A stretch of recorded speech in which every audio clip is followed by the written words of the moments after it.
Full setup.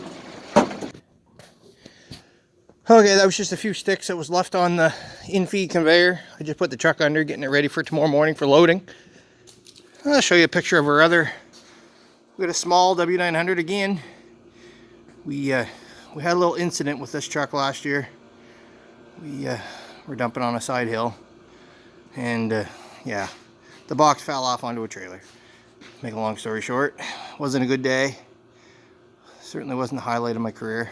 So anyways, we just put new frame rails under the truck, and it didn't hurt the frame on the truck, but we put a whole new subframe under the box, so to speak, and then we welded it onto the hinge pins and got her back in action. Anyways, this truck here holds 4 cords of loose firewood, and it's actually a 73 Kenworth. Well, the frame.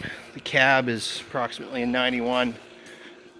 She's got straight pipes on her. We just got to put the stacks back on it. It's got a 3406 Cat B turned right up. It's a pretty fun little truck to drive. And we only run this one in the winter. Or, I mean, sorry, the summer. About 7 months, maybe 8 months. It's not on the road yet. We'll put it on the road the 1st of May, basically till November. We don't run it in the salt. So whenever first snowfall comes, this one here gets parked. I'll take a little video here of a couple of other river trucks here.